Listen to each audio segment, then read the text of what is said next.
Alright, so thank you guys for tuning in today for our discussion of the 40th anniversary of Bigfoot's first car crash. We have Bob Chandler and Jim Kramer in here to discuss. Take it away, guys. I'm Bob Chandler. I guess I'm Jim. Hey, it's great to be here. I want to start this off with a disclaimer.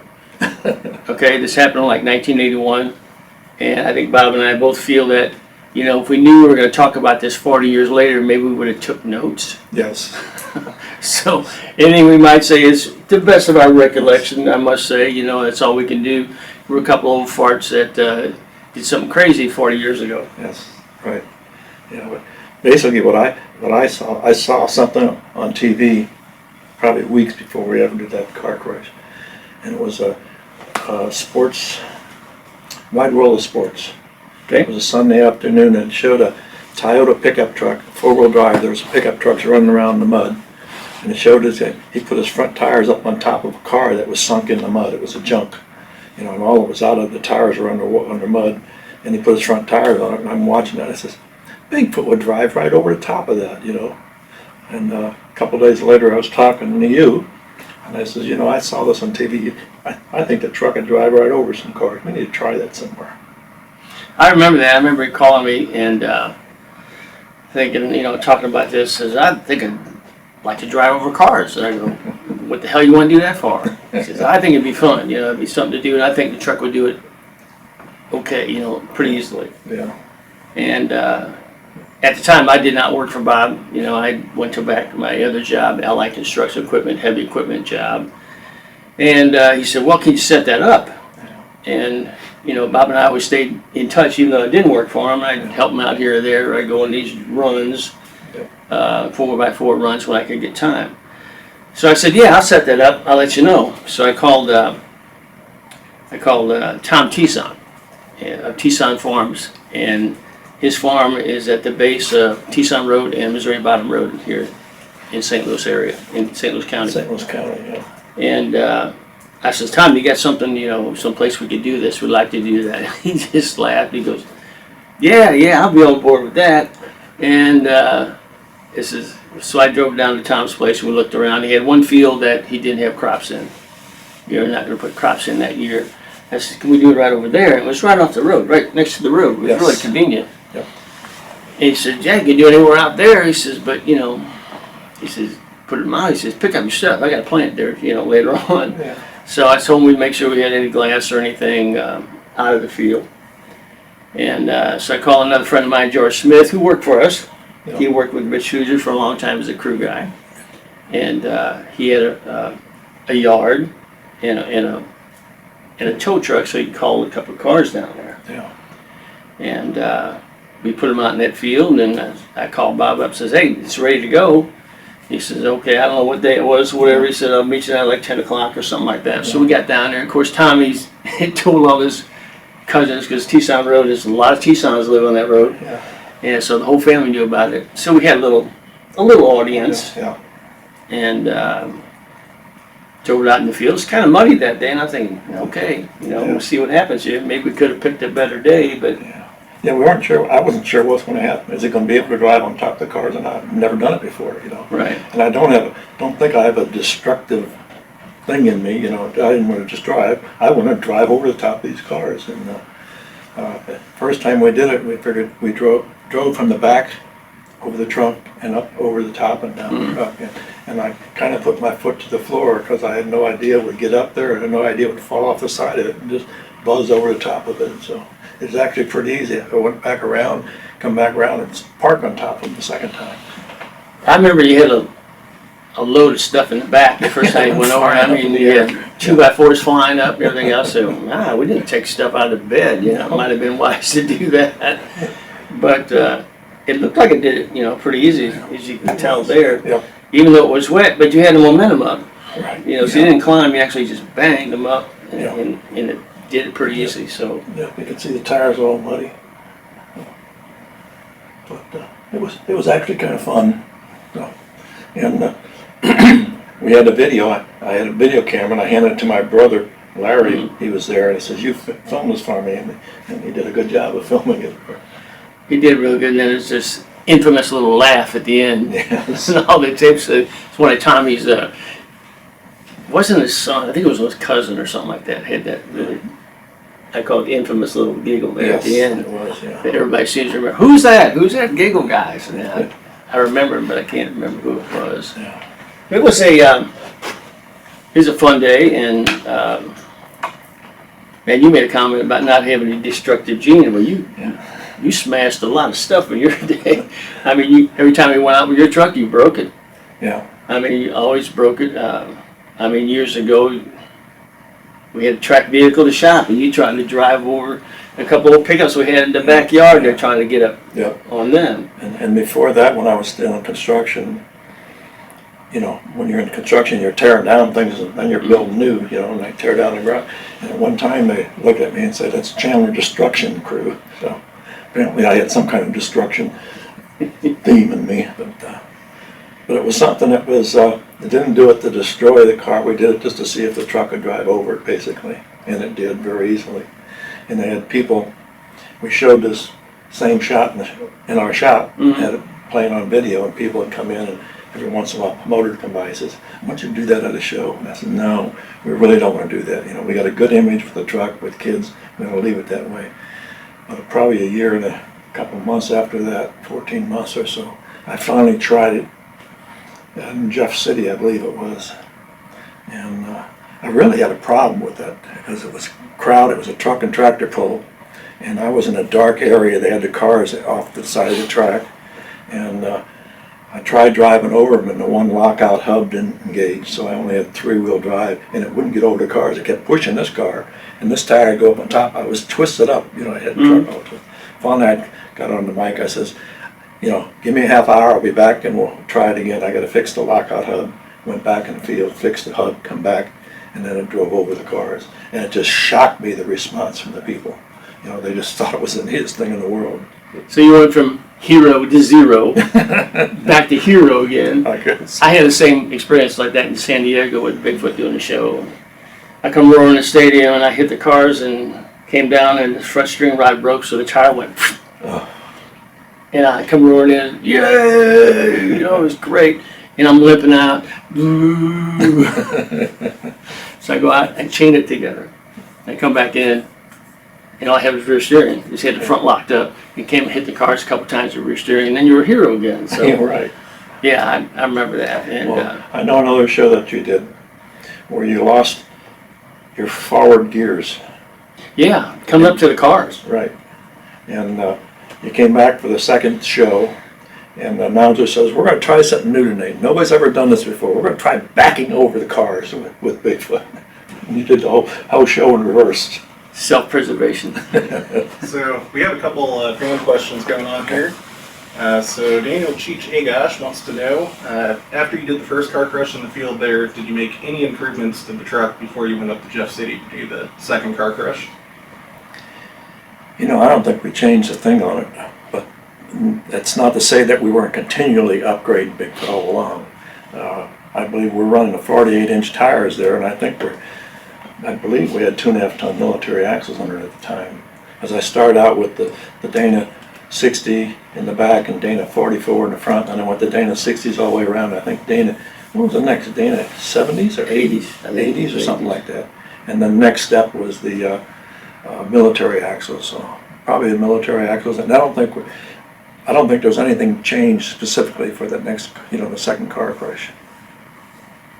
Okay, so another one kind of going along with the car crush stuff, but moving forward to today, with a lot of promoters no longer using crush cars, how do you feel that has either evolved, de-evolved the industry? Do you feel like we should be doing nose to trunk crush cars again, or what do you think for that? What do you think? I mean, nobody likes to go backwards. There's nostalgia buffs that like to see that. And for a long time I did shows before I had to quit doing shows. They started incorporating more dirt. And the fans, they wanted to see cars. Yes. They wanted to see cars get crushed. Yeah, we started racing, and they'd eliminate the cars sometimes, and the crowd didn't like it at all. They had to put cars in there, whether you touched them or not when you went flying over them. And most of the races, we never touched the cars. Yeah. I mean, you had a dirt ramp, and you left a dirt ramp, and you flew over about 8 cars. Yeah. And I mean, at some point in the show, you just drove over them slowly or something like that. But people like to see the cars get crushed. They just, I guess it goes along with the mystique of monster trucks. That's what they do. When we had the open house here, we had an old time, what do they call them, the vehicles? Oh, the stage one trucks. Old school trucks. Old school trucks, yeah. And doing a car crash. And I tell you what, I really like watching them. I mean, they slowly go over the cars. You see the roofs buckle in, and you see the glass break and come away from it. It just, to me, I thought it was really neat to see the old time stuff. I did some Mickey Thompson stuff back in the day, and he had just dirt, and I liked running dirt tracks. You know, with the jumps and everything, I really liked doing that. But I think the crowd liked to have some aspect of a car crash involved. Now, it seemed to be okay when you go to like special event series and you race the tracks. It could be dirt tracks, but you had a freestyle with cars. Yeah. That's okay too, because there's a car element there. Yeah. That's a mystique we can't get away from. I mean, I'm not saying it won't eventually evolve into not having cars, because cars are a bitch sometimes to get. And these yards got really savvy. Oh, monster truck's coming to town. I'm gonna get $100 a car. Yeah. Instead of giving them to you, and now it's $200 a car. You know, so promoters naturally save money. You go less cars, less cars, less cars. And it's evolving to no cars. It'll get there someday, I guess. But I think still yet people want to see an aspect of. And you take a dad that's an old school dad. And maybe you need to skip generations here. He grew up watching you crush a car. He wants his son to see a car get crushed. Yeah. So if he goes to a show, he says, you know, I want to show my son this, but it's not like it was. I'm a little disappointed. You know, so I think generation-wise, it'll probably evolve. Okay. So going back to the days of semi-early Bigfoot and building the shuttle, the Ranger, all that stuff, was there ever any consideration into doing a Bigfoot Bronco? Wow, did we ever? I don't think we ever even thought about it. No, I don't think we ever even thought about it. I mean, the first big thing getting away is the wheelbase. I mean, it's so short. Yeah. You know, and we run with monster trucks made out of Jeeps and stuff like that. And they corner really well. I mean, but they hit cars and the front end's really high. And it's just, we never, I mean, I drove Broncos back in the day. And I never once thought about putting that big a tire on any of my Broncos. You know, the new Bronco that's coming out, I believe they've got a long version now, four-door rather, and it might be worth looking into now. Okay.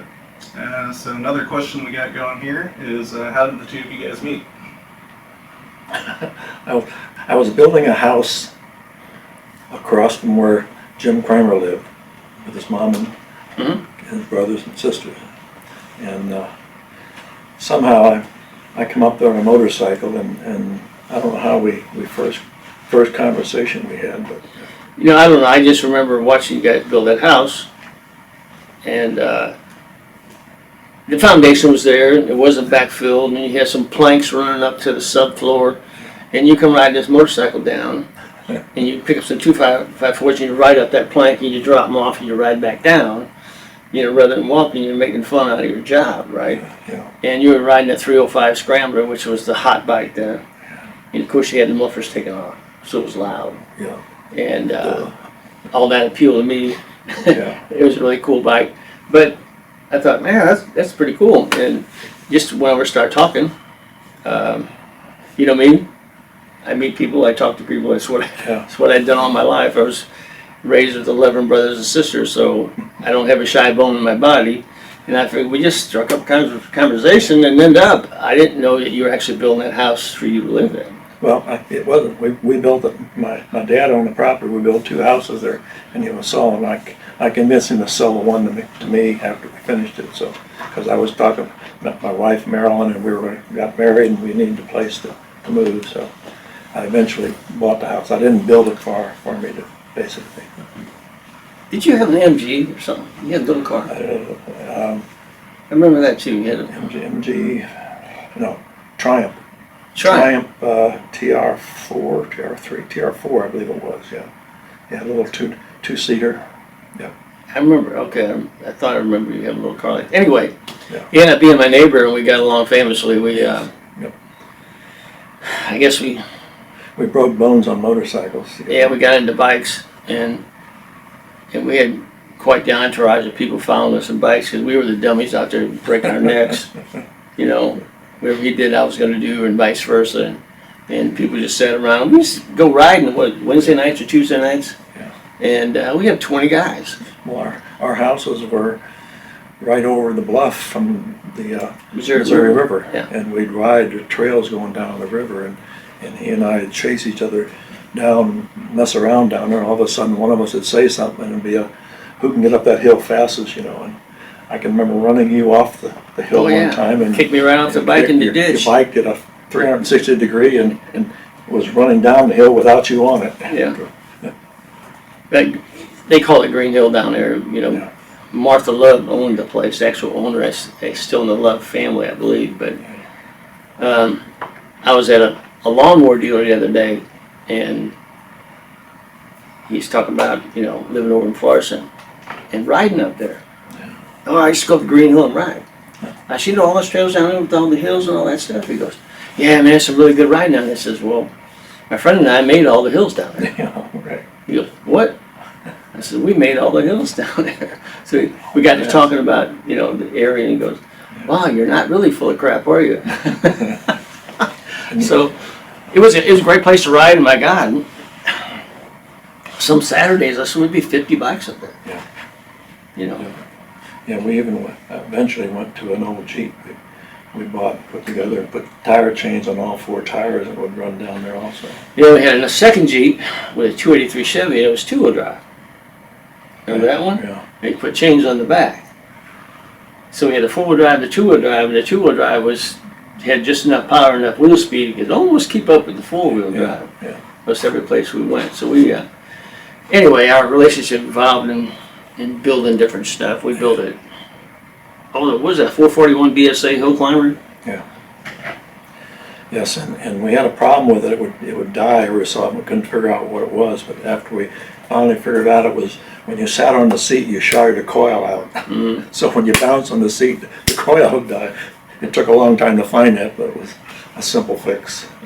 But like Bob said, we broke bones together on the road. And Yeah.